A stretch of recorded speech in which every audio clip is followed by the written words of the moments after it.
Hello, everybody, and welcome to We Measure the World, a podcast produced by scientists for scientists. But one of the great things about working here and working with Chambers, and this is one of the things that makes him really good at his job, is if you need to test something and see if it can be broken, you give it to Chambers. Oh, I will. I have made every mistake with our gear that our customers have. Every single one. And ones they haven't yet made, probably. Exactly. Yeah. I remember when we were testing out the capacitance clips that we use now to validate our Teros sensors. And I was so excited about it. And I was like, Chambers, check this out. This is awesome. And I gave it to him. First thing he does is he slides it on the sensor wrong and breaks it. And I was like, broke the prototype before we even figured out if it worked. Yep. That's a small taste of what we have in store for you today. We Measure the World explores interesting environmental research trends, how scientists are solving research issues, and what tools are helping them better understand measurements across the entire soil-plant-atmosphere continuum. Stay current on applied environmental research, measuring methods, and more. Thanks for spending time with us. All right, let's get started. Today is part 2 of a 2-part series where we meet the people behind We Measure the World, a group of scientists who are passionate about measuring the environment. Their day job is to design new environmental sensors and improve existing ones for other scientists. Sensors they've developed are routinely used to gather data all along the soil-plant-atmosphere continuum. They even have a sensor sitting on Mars. Today we'll interview Leo Rivera, Chris Chambers, and Holly Lane. Let's start with Chris Chambers. Chris is the Agriculture and Environmental Application Specialist at Meter. He earned a bachelor's in forestry from the University of Illinois in 1995 and spent the next 6 years as a vagabond. After traveling the world and having many fantastic experiences, he returned to his studies as a graduate student and pursued research in physiological ecology and biogeochemistry. He completed a master's in forest resources before Meter put his skills and experience to work to support our customers and help them get the data they need. All right, Chris, what is it like being a vagabond? Oh my gosh! So we're going back a ways for that. I got a BS in forestry from the University of Illinois, and the first thing I wanted to do was get out of Illinois and find some forests. That's not entirely true. There's some great forests in Illinois, but I used seasonal forestry as a vehicle to get out and see the world, right? So I would find a job for a season, cruising timber or laying out timber sales, assistant botanist, whatever, just running around in the woods. And it took me from, the Sierra Nevadas, up the Coast Range in Oregon and Washington, St. Joe forests in Idaho, and all the way up to the Tongass in Alaska. So I would work in the woods all summer and then be a ski bum in Salt Lake City in the winter. I wound up in Haiti for much of one winter. And really, it was just seeking experiences mostly. And it was a great lifestyle for a young person trying to figure out life. And you live for the moments that were just amazing, like coming over this ridge in the Sierra Nevadas, and there's Mount Lassen just dominating the sky and a whole meadow full of buttercups. It just blows your mind sometimes. Or, seeing the Aurora Borealis from the lighthouse in Sitka Sound. Really, it's, there's a price to be paid for it, but it's really rewarding experiences. So you sought experiences. Sounds like you found some experiences. Outside of those non-academic experiences, was there a most interesting project that you worked on before you came to Meter? And you tell us a little bit about that and what you learned from that. So, of course, including academic experiences, my master's degree was fantastic. But, part of my vagabond days was a tour in the Peace Corps in Nepal. And that was hard. It was so hard. But it really, I was involved in some local just drinking water projects and agroforestry projects. And so that was challenging and really rewarding. And then most of my experiences were outdoors, and I had a cautionary tale at one point, and I realized that I couldn't do that lifestyle forever, and that I might live past 40. So that's when I decided that, go back to school, and just in case you need to have a job where your legs that don't use your legs all day long. So I went back and studied physiological ecology, and my master's project there was really, really a great project to be involved in too, like a large forest scale stable isotope tracer experiment. It was super fun. Chambers is also the only person I've known to have altitude sickness. Is that right? Yeah. Oh my gosh. That was, in theory, it was a great idea, but crossing this path from the Kathmandu Valley into Longtong, it's like a 3-day hike. It was, where did we get at? We got above 3,900 meters, but that was crazy. It really is crazy. You get to the top of the pass that looks like the moon, and realize that if you don't get moving, you're going to die. So we went down, we descended and got low enough to recover the next day. Okay, now we'll introduce Holly Lane. Holly comes to us with a background in agricultural biotechnology with a master's in plant breeding, where she focused on phenomics work in maize. She has a broad range of experience with both fundamental and applied research in agriculture, and worked both the public and private sectors on sustainability and science advocacy projects. She's also advocated for agricultural research funding in Washington, D.C., and currently Holly is an application expert and inside sales consultant with Meter Environment. So, Holly, same question. What's the most interesting project that you've had the chance to work on? It could be academic or otherwise before coming to Meter. The most interesting project, I guess, is it biased to say my own master's thesis work? Definitely not. So my project was on kind of this new concept in breeding called phenomic selection. And as far as I know, I think we're the second people to publish on this topic. So to put it in context, it's a similar idea to genomic selection, but instead of using more traditional genetic information, we're actually using spectral information from near-infrared spectroscopy. And that's, much cheaper to collect. And so we were kind of looking to see, can this spectral information tell us about how well these maize plants performed in the previous year? And we actually had really surprisingly good results. A technology like that, which has been used historically to quantify chemical composition. So it has a long-standing history in chemistry or forage quality analysis for feed quality in livestock. And so we use it in the program to make predictions about protein, starch, oil content to predict these phenotypes. But now we're looking at it in a way that's sort of analogous to a genome. You can think of it as a phenome. So all of this spectral information, kind of like a spectral signature, and seeing if we can mine more complex information about the genetics of these plants or the performance of these plants.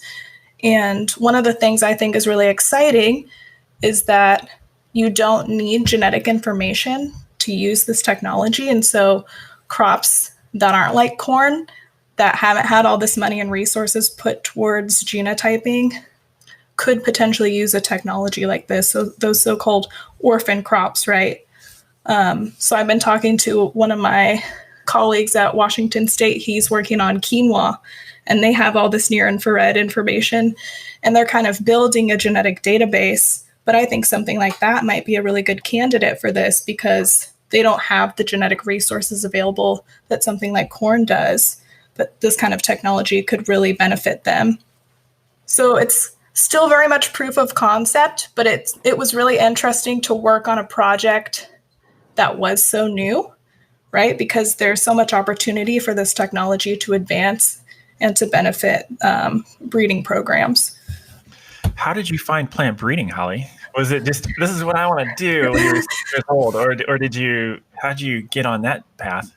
That's a really good question. So I didn't grow up in a farming background at all. And in high school, we had a health teacher show us the documentary Food Inc. And so I decided to go to school to study organic agriculture because I was like, those guys know what they're doing. The food system is scary. I got to get out there. I got to make a difference. And so my first semester, I was in an ag and food systems class. And I just remember sitting with these students who did come from farm backgrounds, right? And their experience and their knowledge was so different than mine. They were sort of like, why don't people trust us? These are our families. This is our livelihood. And that was really powerful for me. But had I not gone to school for that, I wouldn't have had those types of interactions to build that trust back with my food system. I learned a lot that semester. I learned about GMO technology and how it was made. And I ended up going to the professor who gave us that lecture afterwards. And I kind of like shuffled up to the front. And I said, I'm an organic ag major. I was really anti-GMO before I heard your talk, but you've really opened up my perspective and I'd like to learn more. And I ended up working for him for 3.5 years. I made GMOs. I changed my major to ag biotech. And kind of just throughout my undergraduate career, a lot of these mentors who had kind of come in and out of my life were plant breeders. And I knew I was being encouraged to go to grad school. I knew I wanted to go to grad school. Having worked in a lab for 3.5 years doing molecular research, I knew I was capable of doing research, but I was kind of looking to do something more applied. And so I thought, well, hey, I really appreciate a lot of these people in my life and they're plant breeders. Maybe I better give that field a go. So I was really happy. I had a great master's experience. Okay, let's transition to Leo Rivera. Leo is Meter's hydrology product market manager and earned his undergraduate degree in agricultural systems management at Texas A&M University, where he also got his master's degree in soil science. There he helped develop an infiltration system for measuring hydraulic conductivity used by the NRCS in Texas. Okay, so Leo, what's the most interesting project that you worked on before coming to Meter, and what did you learn from that? I was really fascinated by Holly's story because I think people often lack an understanding of the food system and where their food comes from and really what it entails, and they're scared of it. And they shouldn't be. And I think a lot of it is just education and bad information, really. And so I hope in the future we can keep diving into that, even though that's not the purpose of this podcast, but I think it's a fun topic to hit on. But for me, because I'm definitely not a plant person, I'm a soils person, I've always been fascinated by the physics of soil and what happens in the soil. So when I started as an undergrad, I got to study soil mechanics, really, and how the shrink swell properties of soil. And that was a lot of fun. But then I got to transition that into my master's program, where we were looking at the impact of land use and land management practices on soil hydraulic properties in particular. So I got to spend 2 years going out and just spending all day out in the field, essentially just running water into the soil and measuring how fast it went in. And as boring as that may sound to some people, it was a lot of fun. They were long days, but they were fun. And a big part of that was developing a system to make those measurements. So we got to try to develop an automated system for measuring hydraulic conductivity. And so we had a pretty crude system, but it worked really well. And it allowed me to make over 300 measurements of hydraulic conductivity across several fields, which takes a long time. And on some days, we'd go through 1,500 gallons of water in a day measuring infiltration. It was absurd. It's also inspiration for a later instrument to better measure infiltration, isn't it? It is. It's really what led to a lot of the work on the Saturo. And what was really cool about that project, if you look at the work that's happening now in terms of soil health, what we know is that hydraulic conductivity is a tier 1 indicator of soil health properties. And the work I did at the time was a good indicator of that, looking at native prairie versus a conventional tillage field versus a field that's in improved pasture, and the impact that these practices has on the soil properties, both from looking at the hydraulic conductivity as one, but also looking at its stability and the amount of organic matter that's stored in the soil. And you look at the work that's happening now in the soil health side of things, that all ties to it. And so really seeing how that's evolved has been really fun for me. And also now how we can contribute to that with some of the tools that we make, and some of the tools I've been able to help develop, like the Saturo. Seeing a tool like that contribute to really important science is just, I don't know, it makes my day. It's why I do what I do. I have a question, Leo. Yeah. This reminded me of an internship I did with a soil scientist. And one of the measurements we took was the ring. And then I think we put kind of like saran wrap, and then we'd put water. And then you'd pull the saran wrap out and start the timer, and we'd do like 5 per plot or something. That seems like a very crude way to take that kind of measurement. How does doing it like that differ to kind of how you were doing it? That's a really good question. It is a crude way of doing it, but it works. There's that's essentially just a quick falling head test. I think how that differs is just really the precision, and the antecedent conditions of the soil have a big impact on actually how fast salt water is initially going to flow. And so if you're not at steady state, you can severely underestimate or overestimate those properties. And so what we've tried to do is simplify that and remove any of that potential error, especially because a test like that can be really prone to human error. That's why when I did my grad project, we needed an automated device because we wanted to remove as much human error. So after all of that, what made you decide to come to Meter, and why has that been the best choice of your life? Just kidding. Why do you like doing what you do now? No, that's great. I love instrumentation, and that was one of my favorite parts of my grad project was getting to develop new instrumentation. And I thought that would be fun to do down the road. But really what pulled me in was when Doug and Colin came to A&M to give a presentation, and they talked about the Mars project, which you'll hear about in our next podcast. Seeing those guys work on something that went to Mars to measure soil properties on Mars was absolutely fascinating to me. And I was like, that's where I want to be. Those guys are doing cool stuff on Mars. What about you, Chambers? Well, when you quit your PhD at the height of a recession, you really have to take some immediate action.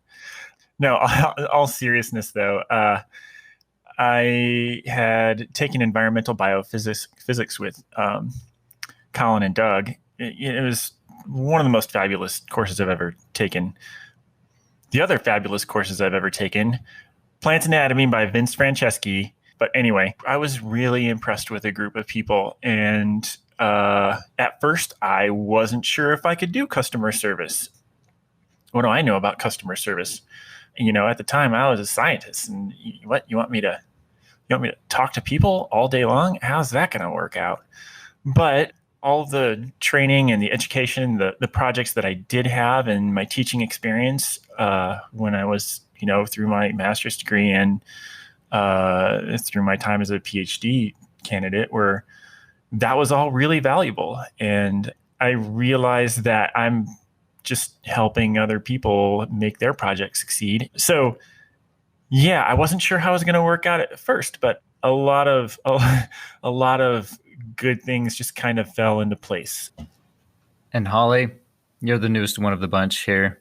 What drew you to Meter, and what do you like about what you do now? Yeah, so my first introduction to Meter was as Decagon. That internship I mentioned earlier, we actually used Decagon soil moisture sensors. So that name was kind of always in my head, going to school in Pullman too. They're pretty involved in the community. And then I went to Texas A&M, and actually Leo's previous advisor, he just mentioned, was on my committee.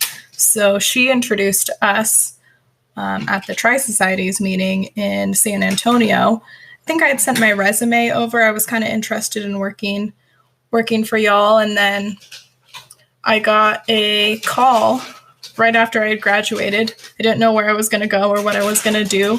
My advisor was keeping me on just to kind of finish up my second project and get that second manuscript finalized. And I got an email from a recruiter who said, "Hey, we have your application. We think you'd be good for this sales role." And kind of the same reaction that Chambers had, where I was like, sales? I don't know how to sell things. I know how to do science. But I think it's been actually a pretty good fit because in this role, I talk a lot of science to scientists, right? And so I get to interact with a lot of different scientists and hear about a lot of different work that gets to happen with these sensors. And what I really enjoy is feeling like my knowledge is valuable. And I think I've kind of filled this niche a little bit where I've had to learn a lot of soil science in this role that I didn't necessarily have going in. And I think I can relate to a lot of our plant science customers in that way, where I can kind of say, hey, I know you're not a soil scientist. I know the soil science is kind of secondary to what you're doing. Here are the key things that you should really pay attention to for your study. And here's what I recommend that you do. So, what is the weirdest thing about your job, or rather, what makes you laugh in the work that you do? The fun thing about supporting scientists, we kind of get to live vicariously through other people's science because, we're passionate about that part of it. It's an important part of our lives, and we've gone a different direction. And I mean, that's a fun part, talking about, what people are doing. And sometimes they're brainstorming and like, hey, can the instrument do this or can it do that? And, sometimes you're like, no, that's not going to work. Don't do that. And here's why. And sometimes really cool things happen. You're talking with growers who want to use it to grow better crops. And then a week later, it could be you're on the phone. It's somebody from JPL, the Jet Propulsion Lab. And so it's also weird and makes me laugh on the range of people that we talk to who in the end have the same goal of trying to learn more about what's happening in the environment of, growing plants and understanding what's happening in the soil. I don't know if it's weird, but it's challenging, especially in product development and on that side, the highs and lows of product development. When you think you're so close to having something ready, and then you hit the plane of productivity, and then all of a sudden you're in the valley of despair. But one of the great things about working here and working with Chambers, and this is one of the things that makes him really good at his job, is if you need to test something and see if it can be broken, you give it to Chambers. Oh, I will. I have made every mistake with our gear that our customers have. Every single one. And ones they haven't yet made, probably. Exactly. Yeah. I remember when we were testing out the capacitance clips that we use now to validate our Teros sensors. And I was so excited about it. And I was like, Chambers, check this out. This is awesome. And I gave it to him. First thing he does is he slides it on the sensor wrong and breaks it. And I was like, broke the prototype before we even figured out if it worked. Yep. But I think that makes me laugh too. And it's what, I don't know. I think it's one of the things that makes it fun working with these guys. We have a great group here, I mean, all kidding aside, there's a lot of great minds here right now, and just a fun team attitude. Do you want to add anything else, Holly, about the favorite part of your job? Something I've really enjoyed is Leo's given me a lot of opportunity to help with some of the marketing aspect, and I've really enjoyed that. So I feel weirdly powerful when I get to log into the Meter Environment Twitter account and like things and retweet things and make tweets. It's the power of social media. That's right.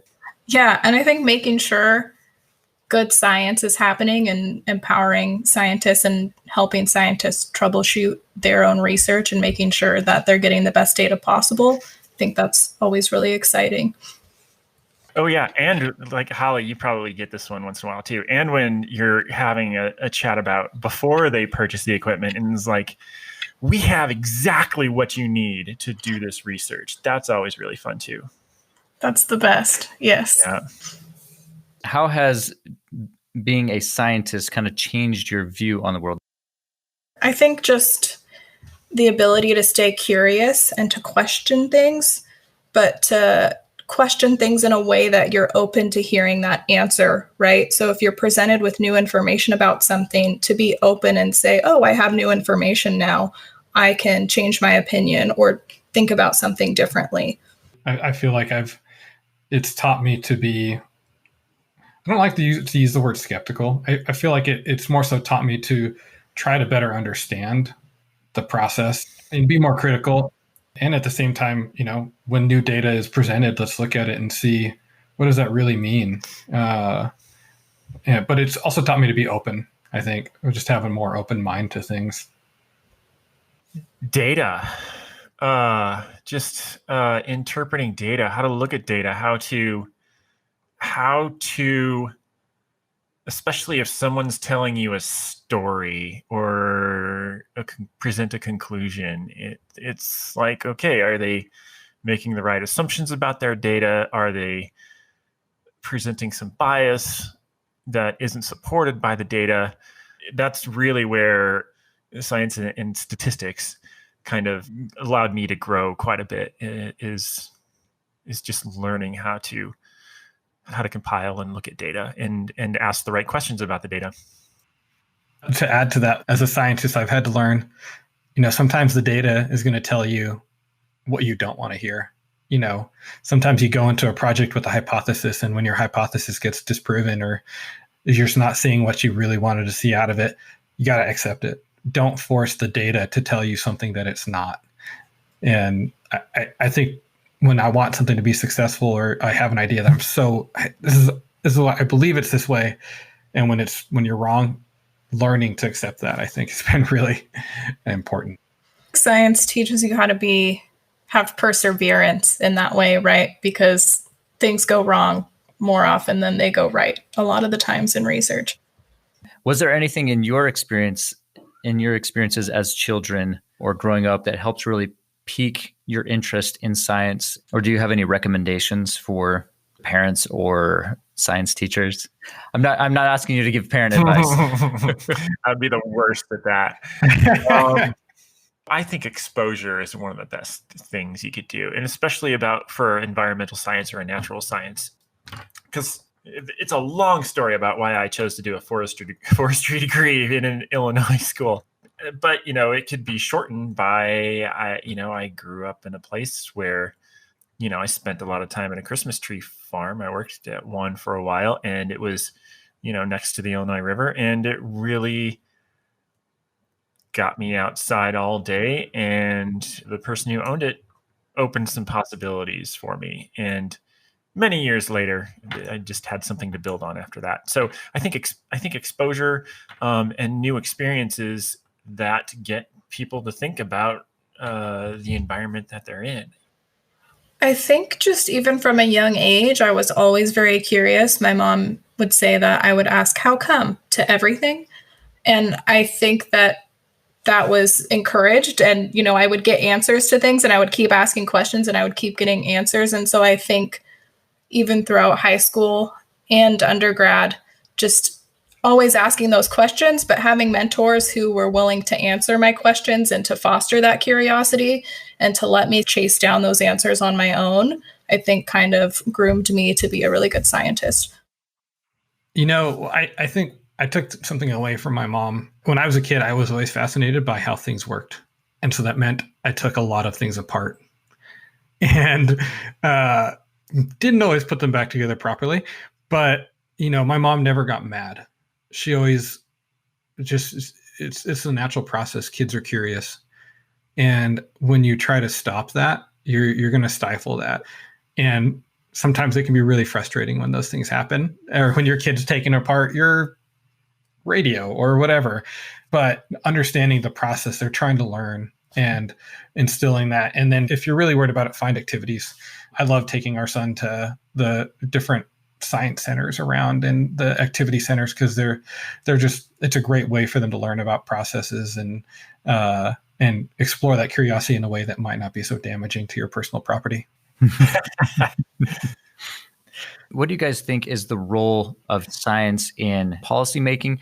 But I think maybe even at a more general level, because there are a lot of ways where science affects people's lives. I know, Holly, you've had some experience in working in DC with policy making. Do you have some insight into that? Yeah, so I've done a little bit of lobbying for ag research funding. I've gone 2 years now to lobby for funding for AFRI, which is the Agricultural and Food Research Initiative under the USDA. And I think that's always an interesting case study to see who's sort of a good science communicator and who's not, because policymakers care about your science in a very different way than other scientists care about your science. So to be able to really put yourself in the shoes of the policymaker and say, okay, what are their values? What do they find important? What's going to be a key takeaway for them about what I do that's going to matter and make them feel like, wow, this is really valuable, is a learned skill. And so it's a very different type of communication of science communication, I will say. So it's not, here's the data, here's what we looked at, here's, the methodology we did. It's, hey, if we can figure this out, these are the impacts that we're going to have on society, or, this funding brings in this many dollars to the universities in your state, right? It brings in this many jobs to your state. It brings in this much return to the economy in your state. So they're very numbers based and impact based on a broader perspective. They're less likely to be entranced by kind of the details of your science. I think Holly's answer is really good, just from the policies perspective and how you communicate it and how to get other people interested in it. Because science becomes a really big problem when we try to make people's lives too hard. And I think it's important that we find a way to have a balance there, but also explaining why it's important from a long-term perspective. Like, one of the things that's really important to me, I see is I'm going to hit on soil health again. It's something that I see as being a long-term challenge. And there are many things coming out now, like regenerative agriculture and those things that are going to be challenging to get people to see why it's important. And our job as scientists is going to be really to try to show them not only the data of why, but try to get them to think about the long-term impact it's going to have on them and their family and the ability to keep producing food. From my perspective, it's important because it's going to preserve our soil. It's going to stop polluting the environment with sediments being run off into our water bodies and those types of things. But it's challenging. I think we always are going to have a challenge with this. So how do scientists better communicate their research, their results, the importance of the scientific method to the layperson? Have you guys seen any real successes or ways that individual scientists or groups of scientists have communicated well with the general public or with the layperson? It's something I'm really passionate about. I think that when you can connect with people through what they value, first and foremost, that's going to open them up a little bit more to hear what you have to say. And I think the more you can kind of show where you align with people's values and kind of communicate with them more on an emotional and sensitive way rather than sort of a fact-based way, because that's not always the compelling route to go. There's not like a exact formula for the right way to communicate with someone. I think it's very situation specific. But just for example, with the GMO debate, right? I think all the time about how great GMOs were for farmers specifically. So Roundup Ready, BT. But that's not compelling to people because they don't understand the challenges that farmers have. And so they look at that and they say, okay, what problem does that solve for me? I feel like I'm taking on risk with no reward.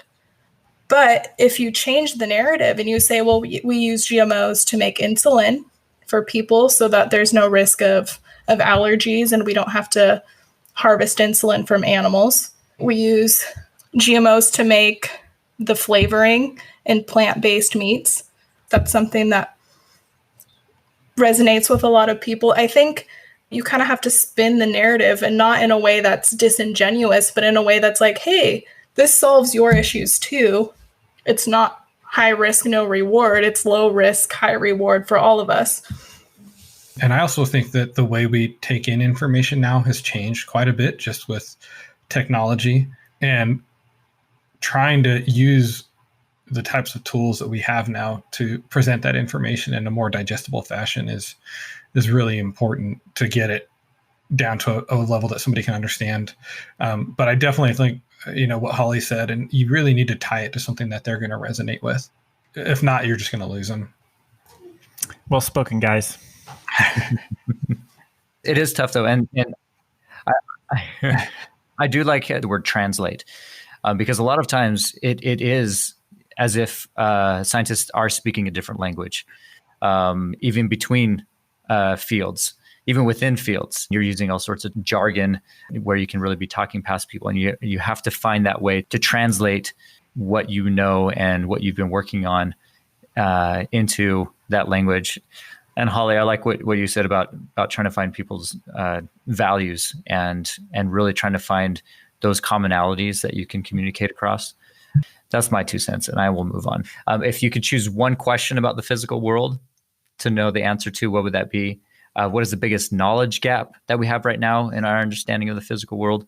What's the most promising research on the physical environment being done right now? Okay, so these are broad questions. You can talk about your specific interests, or you can talk about science in general. Does anybody want to take a shot at any of those?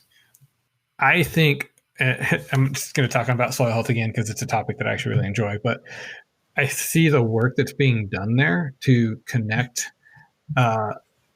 with growers and policymakers why soil health is important, and the things that are coming out of that now, and what we're learning about how we can better manage our soils and our land to both be productive, but at the same time protect our soils for generations down the road. And also from a climate change impact, this is huge. I mean, there are many estimations on the impact that regenerative agriculture can have on carbon sequestration. And so I think soil health practices and regenerative agriculture have the potential to be a big piece of the solution to not just climate change, but also just helping preserve our soils and our ability to produce food down the road.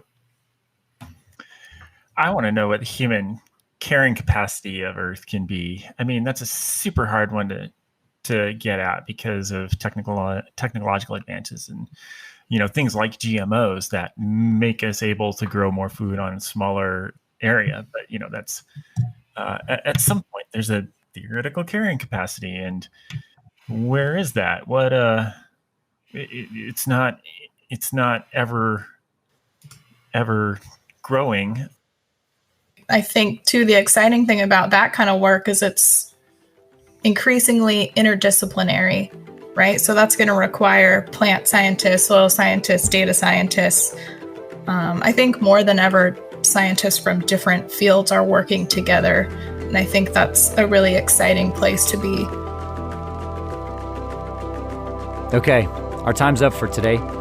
And just a reminder, if you have any questions, feel free to contact us at metergroup.com. You can also reach us via Twitter through our handle @meter_ENV. Our environmental research experts will be in touch with you to answer any questions, or we can put you in contact with today's guest speakers. You can view a full copy of the script in the podcast description. That's it for today. Stay safe, and we'll see you next time on We Measure the World.